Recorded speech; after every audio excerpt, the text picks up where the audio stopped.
You remember the jokes, don't you? The late-night comedians, the high school parking lot wisecracks, that peculiar little car with the chopped-off rear end that became shorthand for automotive failure. For decades, the AMC Gremlin was the punchline everyone understood, until it wasn't. Here's something that'll surprise you. A 1972 AMC Gremlin X sold for $49,500 at auction in January 2023. The average sale price today sits around $20,621. Not bad for a car that once cost less than your monthly rent. But this isn't just another story about collector car inflation. This is about how America's most ridiculed economy car became a genuine collectible, and what that transformation tells us about ourselves, our nostalgia, and the peculiar economics of automotive redemption. Think back to 1970. Richard Nixon was president. American boys were still dying in Vietnam, and Detroit was about to face a reckoning it never saw coming. The Gremlin arrived on April 1st, 1970, April Fool's Day, which some critics thought was entirely appropriate. The base two-passenger version started at $1,879, while the four-seat hatchback cost $1,959. At the time, America was guzzling oil like there was no tomorrow. Our domestic production had peaked, and we were importing more foreign oil every year. The big three automakers, Ford, GM and Chrysler, were still churning out land yachts with V8 engines that treated gas mileage as an afterthought. American Motors Corporation, the scrappy fourth player, didn't have the luxury of ignoring reality. They were already strapped for cash after buying Jeep, and they needed an economy car fast. What they created was unlike anything America had built before, and whether you loved it or hated it, you couldn't ignore it. Section 1. The desperate birth of an ugly duckling. Let's talk about how this car came to exist, because the story itself tells you everything about AMC's situation. In 1966, design chief Dick Teague and stylist Bob Nixon discussed the possibility of a shortened version of AMC's compact car. What happened next has become automotive legend. While on an airline flight, Teague sketched his solution on an air sickness bag. His concept was to truncate the tail of a Javelin. Yes, you heard that right. One of America's most distinctive cars began life on a bath bag at 30,000 feet. Those who find the Gremlin aesthetically challenged often point out that this origin story seems entirely fitting. But here's what matters. AMC didn't have the money to design a subcompact from scratch. The entire development cost of the Gremlin was a modest $12 million, significantly less than what Ford spent on the Pinto. Ford and GM were preparing to launch completely new subcompact cars for 1971. AMC needed to beat them to market with whatever resources they had. Bob Nixon created the first formal design sketches in 1967, using the soon-to-be-launched Hornet as the foundation. The Hornet was AMC's bet on the compact car market, a conventional design that cost them $40 million to develop. To create the Gremlin, they literally chopped off the back end. The wheelbase shrank from 108 inches to 96 inches, and overall length dropped from 179 inches to 161 inches. The result? The Gremlin was 2 inches longer than the Volkswagen Beetle, but looked nothing like anything else on American roads. From the front to the B-pillars, it was pure Hornet. But that rear end, that sharply angled camback tail, gave it a wedge-shaped profile that divided opinion instantly. Some people thought it looked modern and distinctive. Others, well, let's just say Time magazine wasn't kind, describing it as resembling a sawed-off station wagon. Dick Teague made no apologies. He told Motor Trend that nobody would have paid attention if it looked like a Big Three car. The Gremlin needed to grab attention, and controversial styling was part of the strategy. Here's something you might not know. Only 872 buyers opted for the two-seater base model in 1970, while 27,688 chose the four-seat version with the liftback. The two-seat car, with its fixed rear window and non-existent cargo access, was so impractical that AMC killed it after 1971. You had to fold the front seats forward to load anything in the back. Even by economy car standards, that was asking too much. Section 2. Power, Performance and Practical Realities. Now let's get under the hood, because this is where the Gremlin gets interesting for those of us who actually drove these cars. Remember, this was supposed to be an economy car fighting off Volkswagen Beetles and the coming wave of Japanese imports. But AMC had different ideas about economy. The standard engine was the 199 cubic inch AMC inline six-cylinder with 7 main bearings, producing 128 horsepower. That 7 main bearing design was actually significant. It made these engines smoother and more durable than most of the competition. The optional 232 cubic inch inline six produced 145 horsepower. The transmission choices were equally telling about AMC's penny-pinching development budget. The base transmission was a 3-speed manual with column shift and synchromesh only on second and third gears. If you've never driven a car with a non-synchronized first gear, count yourself lucky. It required double clutching and perfect timing, which is exactly what nobody wanted in an economy car stuck in city traffic. A Borg-Warner 3-speed automatic was available as an optional extra. Later models got better transmissions as AMC scrambled to keep up with the competition's features. But here's where it gets wild. The Gremlin offered one of the widest engine ranges of all time, from 2 liters to 5 liters. Think about that. An economy subcompact that could be ordered with a 5-liter V8. A dealer in Mesa, Arizona even built versions with the 401 cubic inch V8, creating what were essentially factory hot rodded grocery getters. How did it actually perform? Motor Trend recorded 0 to 60 miles per hour in 12.6 seconds with the 232 cubic inch engine. The Ford Pinto and VW Beetle were in the 18-second range. So yes, the Gremlin could actually move. It was faster than what it competed against, though it burned more fuel doing it. Speaking of fuel economy, the small six got 28 to 30 miles per gallon. The VW Beetle managed 35 plus miles per gallon.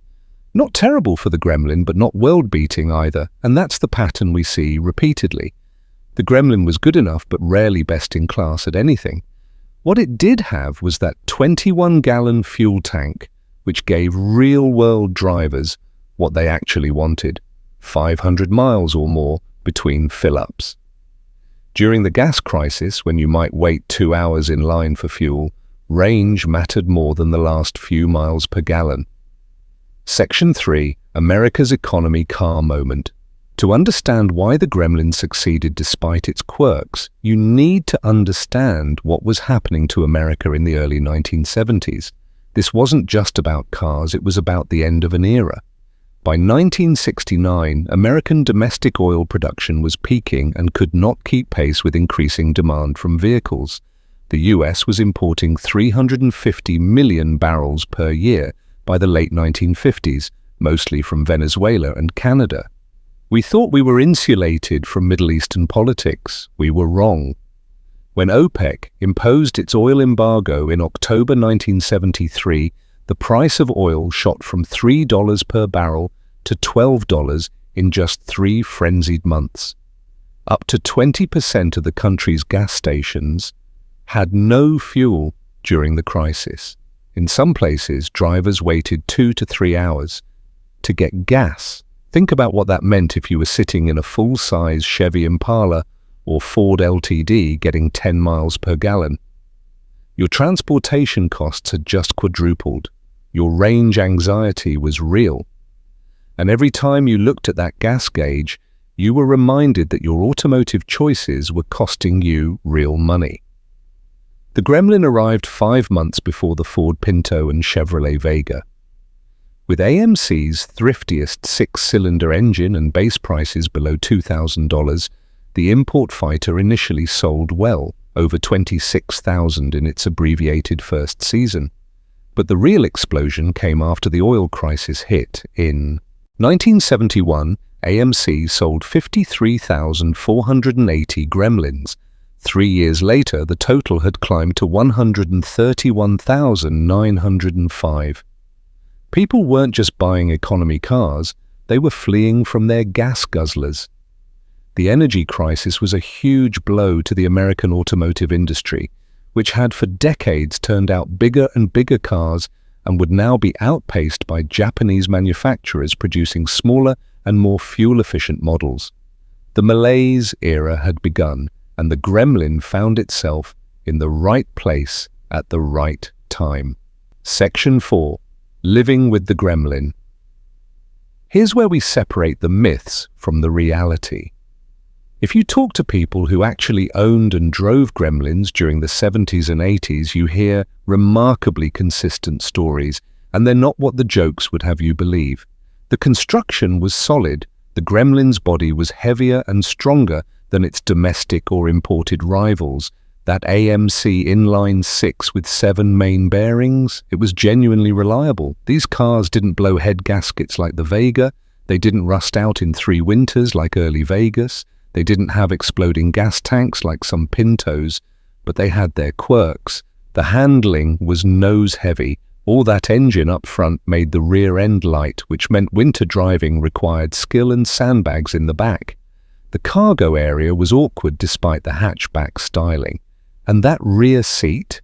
Time magazine noted that, like some other cars of less than standard size, the back seat was designed for small children only. The most successful variant was the Gremlin X package. The X package added $300 to the base price, but gave you visual pizzazz with racing stripes, sport wheels, and upgraded trim. The Gremlin X's starting price was $2,299. That's what people actually bought, not the stripped-down penalty box, but the version that let you pretend you'd chosen this car because you thought it was cool, not because it was cheap. AMC kept updating the car throughout its run. In 1977, the base MSRP was $2,995. By then, the Gremlin had earned something rare, a reputation for reliability. Consumer Reports gave it the top rating among 6 subcompacts. Mechanics Illustrated called it dollar for dollar the best American buy of the year. Over its production run from 1970 through 1978, a total of 671,475 Gremlins were built. That made it AMC's best-selling passenger car in a single generation. Not bad for a car designed on a bath bag with a $12 million budget. Section 5. From punchline to collectible. So what happened? How did a car that was the butt of jokes for 30 years suddenly become a $20,000 collectible? The transformation didn't happen overnight. It happened gradually, then suddenly, the way these things always do. First came the nostalgia, the kids who'd ridden in their parents' Gremlins or who'd driven them as their first cars grew up. They made money, and they wanted to reconnect with a piece of their youth. But nostalgia alone doesn't make a market. What changed was scarcity. Many Gremlins were chopped up during the late 1970s and 1980s to make dirt track races. Others simply wore out and went to the crusher.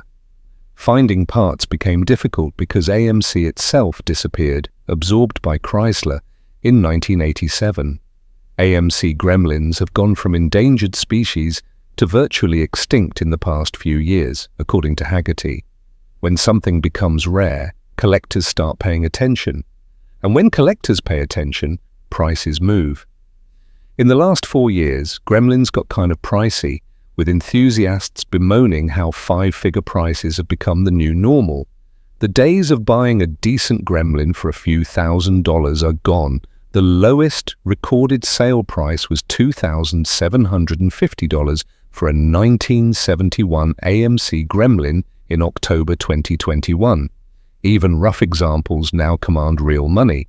But here's the headline. The top sale price was $49,500 for a 1972 AMC Gremlin X in January 2023.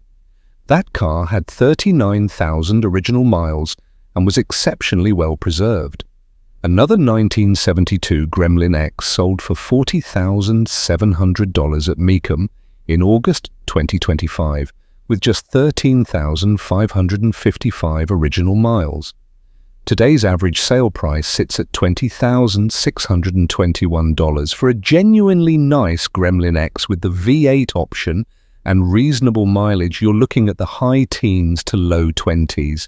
Show quality examples can push 30,000 or more. Why the premium? Hagerty factors a 30% bump for Gremlins equipped with the 304 V8. The rarest and most desirable versions include original V8 cars, X-Package models, those with the famous Levi's denim interior trim, and the 1978 GT models. The Levi's interior deserves special mention.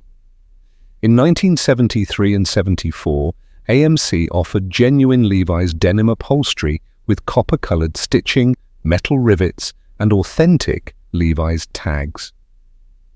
It was brilliantly weird, exactly the kind of quirky detail that today's collectors love. Section 6. What the market tells us. Let's talk about what these prices actually mean. A $49,500 Gremlin isn't just a transaction, it's a statement about what we value and why. Part of it is pure economics. There are only so many mint condition, low mileage, V8 equipped Gremlin X's left in the world. Scarcity creates value. But that's not the whole story. Plenty of rare cars sell for pennies. The Gremlin's transformation tells us something else. The Gremlin has benefited from what we might call reverse snobbery. In a world where every suburban driveway has a restored Mustang or Camaro, showing up to a cars and coffee meet in an immaculate Gremlin makes a different statement. It says, you're not following the crowd. It says, you appreciate the oddball, the underdog, the car that dared to be different. Comedian and ventriloquist Jeff Dunham owns multiple Gremlins, and he's not alone among collectors. The Brothers Collection, a major muscle car repository in the Pacific Northwest, includes restored Gremlins alongside their Hemi Cuders and Boss Mustangs. That tells you something about how the collector car establishment now views these cars. It's also worth noting who's driving these values. Two former US presidents drove AMC Gremlins during their younger days. Bill Clinton campaigned in Arkansas in a green Gremlin during his 1974 congressional run. George W. Bush drove one at Harvard, including a 1973 model with that famous Levi's interior. When future presidents drove Gremlins, it wasn't ironic, it was practical. That's exactly the kind of historical context that adds layers to a car's story and drives collector interest. Section 7. The collector's perspective. If you're thinking about buying a Gremlin today, here's what you need to know. The market has matured, but hasn't peaked. Good examples are appreciating faster than inflation, but they haven't reached the stratospheric levels of muscle cars or even some other AMC products. They're instantly recognizable, visually distinct, and simple and robust, making them a terrific candidate for a first collector car. The mechanicals are straightforward. Parts sharing with the Hornet means some components are still available. And because these were mainstream economy cars, there's a community of owners and specialists who know how to keep them running. But finding a good one requires patience. Finding parts for a restoration project can be difficult, especially trim pieces and Gremlin-specific body panels. The cars that command top dollar today are the ones that haven't been modified, that retain their original drivetrains, and that have verifiable history. The market clearly favors certain variants. Original six-cylinder cars are the most common and typically the most affordable. V8 cars, especially the 304, command that 30% premium Hagerty mentioned. X-Package cars with their distinctive graphics and upgraded trim are more desirable than base models. And anything with original Levi's interior or special edition badging gets extra attention. Condition matters enormously. A restoration quality Gremlin might sell for 10 to 15,000. A concours level example could hit 40,000 or more. The difference isn't just cosmetic, it's documentation, originality, and the quality of any restoration work. So here we are. The car that America laughed at for 30 years is now selling for more than many people's annual salary. What changed? Everything and nothing. The Gremlin is still the same car it always was, a clever, compromised, utterly practical response to a crisis that Detroit didn't see coming. It's still odd-looking, it still has that awkward cargo area and nose-heavy handling, but what we see when we look at it has changed completely. Today, we see American ingenuity, we see a small company doing more with less, we see a design team that sketched a car on a bath bag and got it to market before the competition. We see a survivor from an era when cars had personality, even when, especially when, that personality was a little weird. The Gremlin's transformation from joke to collectible tells us that time and scarcity can redeem almost anything. But more than that, it tells us that the cars we mock today might be the ones we treasure tomorrow. The automotive landscape is littered with unloved cars waiting for their second act. Some Gremlins were factory-equipped with Levi's denim interiors, complete with orange stitching and Levi's tags. The kind of detail that seemed ridiculous at the time, but feels brilliant now. That's the thing about the Gremlin. It was never trying to be loved, it was just trying to get you where you needed to go for less money than anything else on the road. It succeeded at that. And now, 50 years later, it's succeeding at something else entirely, proving that America's automotive underdogs deserve a second look. The next time you see one at a car show, remember what you're looking at. You're looking at a car that was designed in 18 months for $12 million. A car that beat Ford and Chevy to market. A car that sold over 670,000 copies. And a car that's now worth more than many new vehicles. Not bad for a sketch on an air sickness bag. I'd love to hear your Gremlin stories. Did you drive one? Did your family own one? What memories do you have of these quirky little cars? Drop your thoughts in the comments below. And if you enjoyed this dive into automotive history, hit that subscribe button and ring the notification bell. We've got more stories about the cars everyone forgot until they became too expensive to ignore. Thanks for watching. Until next time, keep those memories rolling.